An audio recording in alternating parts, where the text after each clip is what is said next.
Eddie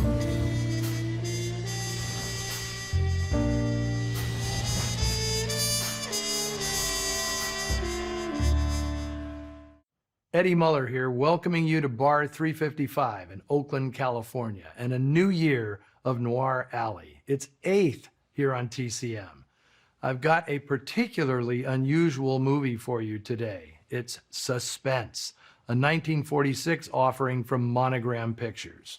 Now, normally when I present a Monogram film, I'd prepare you for a typical Poverty Row production, shot in a few days with hardly any production values.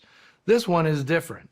It was ballyhooed by the studio as its first $1 million production. Poverty Row projects, typically destined for the bottom half of double bills, usually cost between $250,000 and $500,000.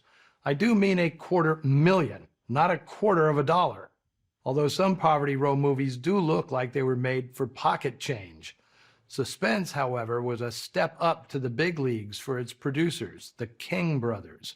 In 1945, they'd scored a surprise hit with Dillinger, thanks mainly to a star-making performance from Lawrence Tierney and a script by Philip Yordan that presented an exciting, if not very accurate, account of the outlaw's life. It was made for less than $200,000, and Yordan earned an entirely unexpected Oscar nomination for Best Screenplay.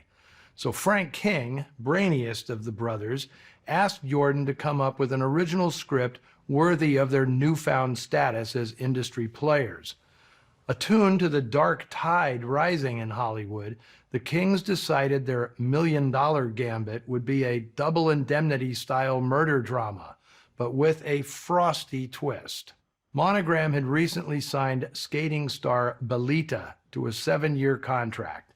In those days, figure skating was a big attraction, and European athletes like Norway's Sonja Henie and Czech star Vera Hruba Ralston appeared in romantic comedies that featured them doing their thing on ice, sort of like Esther Williams movies, only with frozen water. Belita was to be Monogram's Ice Queen. Now, you longtime Noir Alley viewers know of my fondness for Belita. I've previously shown her two other noirs, The Gangster and The Hunted, and spoken and written about what a unique talent she was.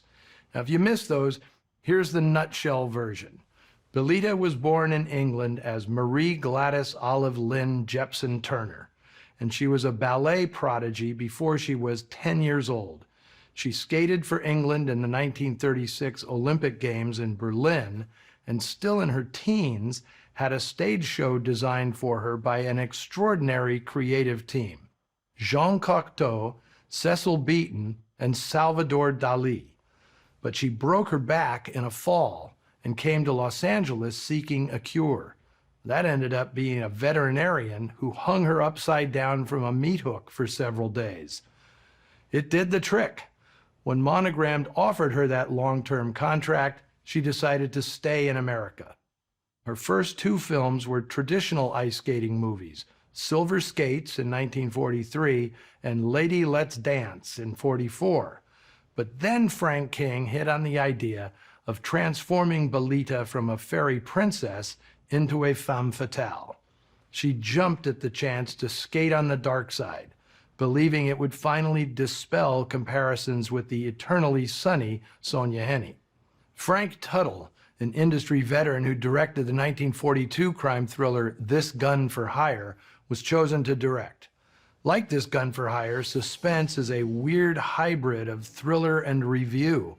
Remember those Veronica Lake musical numbers in a film about a hired assassin? Well, here's a tale of infidelity and murder filled with all kinds of plot twists and visual gimcrackery. And of course, several story-stopping skating routines, reportedly choreographed by Nick Castle, but arranged largely by Belita herself, including one that features a breathtaking leap through a ring of swords. For a young woman, she was only 22, Belita had no trouble standing up for herself.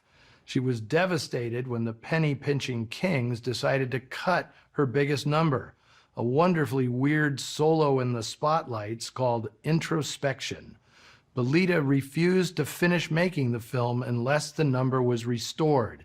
She shot the entire thing in 3 hours. Sheathed in a sexy black outfit that suggested she was the world's first ice skating dominatrix, Velita was a sensation, and Suspense was a box office hit. Originally made under the title Glamour Girl, a name that in no way suggests what the audience is in for, the film co-stars Barry Sullivan, Albert Decker, and Eugene Pallette in his final film role. Here is film noir's Ice Queen, Velita, starring in Suspense.